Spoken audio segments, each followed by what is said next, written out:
Gold and silver do not work as money. I was reminded of this because I dug out all the old gold and silver that I had bought in 2017. Some of it I had stored in a off-site secure location. A little bit of it was spread here and there. Anyway, it was a pain, but I pulled together the gold and silver I bought in 2017, and I was reminded as I was doing that why gold and silver don't work as money.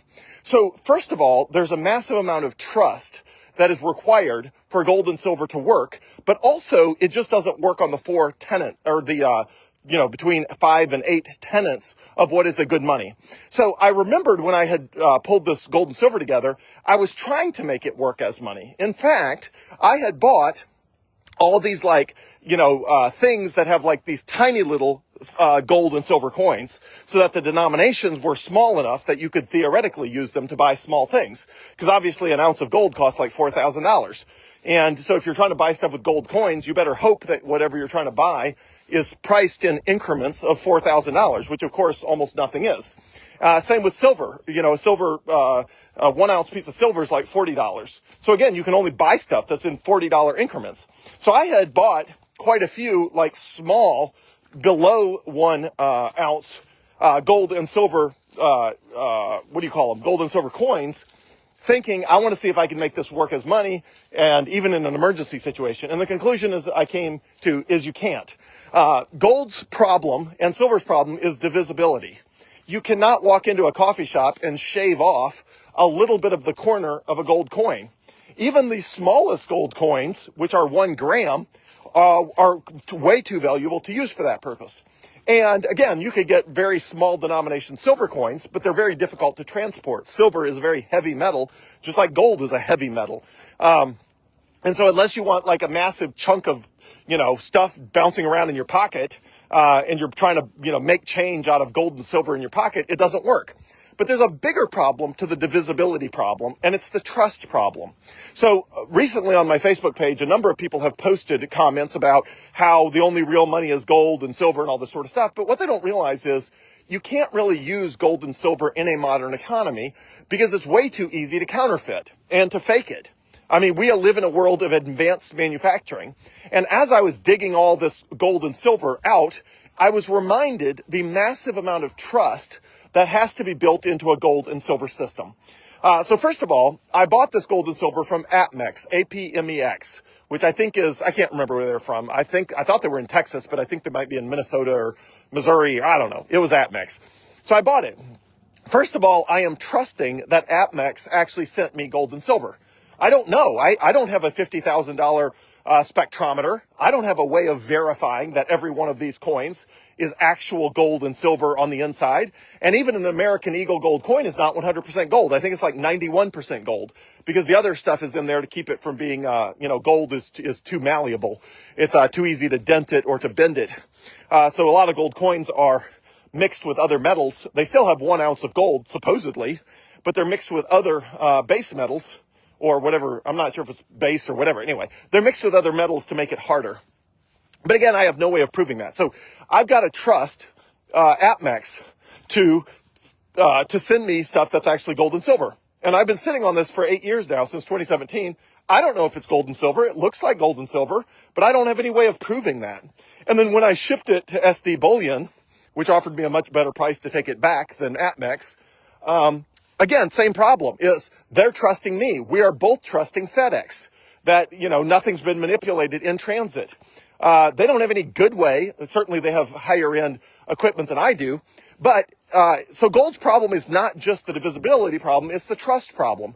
And because of the trust problem, whenever gold and silver have attempted to be used as money in the past, people don't actually use gold and silver. They use receipts for gold and silver. That's why a US $20 bill represented 1 ounce of gold. It was too much of a pain to actually use the gold because the gold was not divisible. It was too hard to authenticate and make sure it was actually gold. So there was all these problems with gold and silver. So even when people tried to use them as money, they used receipts that represented a certain amount of gold and silver. But again, you have a massive problem with that, which is trust, which is the gold and silver has to be somewhere. So even if you have it buried in some vault somewhere, and you're carrying around slips of paper that represent gold and silver, you once again have a trust problem.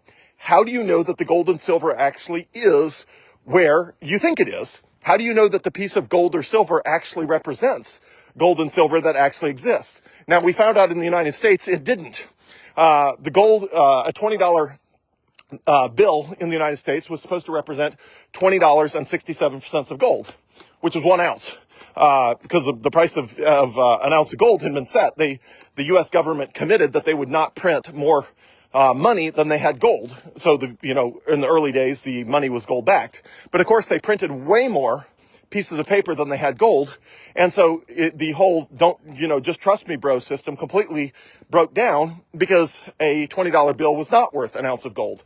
It turns out it wasn't even worth half an ounce. And now $20 is, whatever, $20 out of $4,000, whatever percent that is, some ridiculously small percent of what you can get an ounce of gold for $20. It's like nothing. You can get like half a gram or something. I don't know, some ridiculously small amount.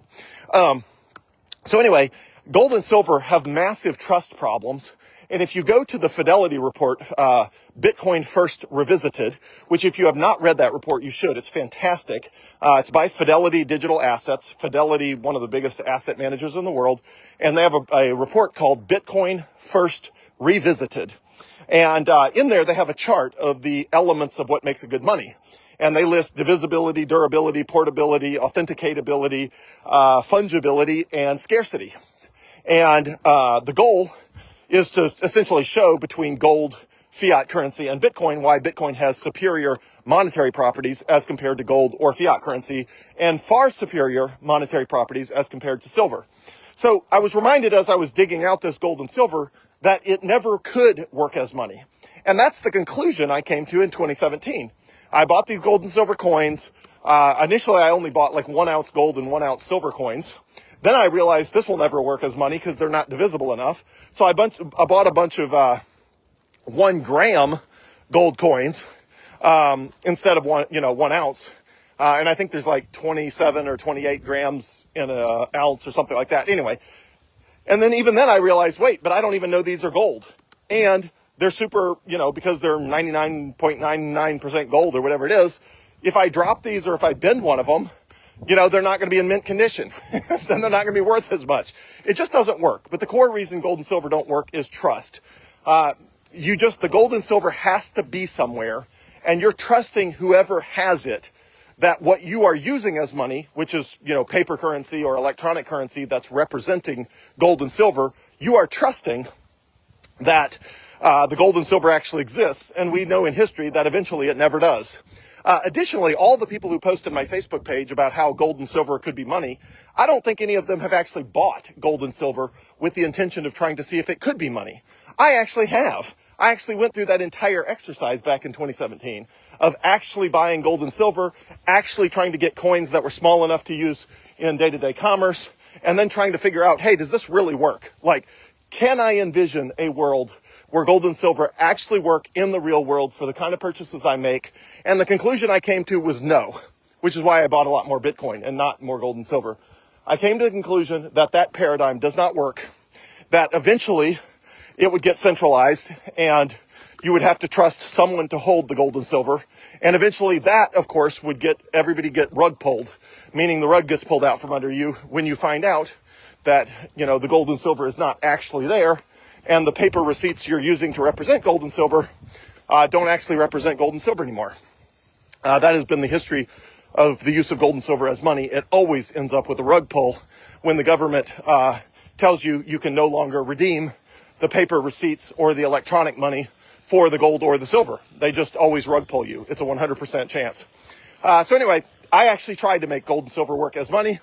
There's a ton of trust that's required to even try. And that trust historically has always broken down.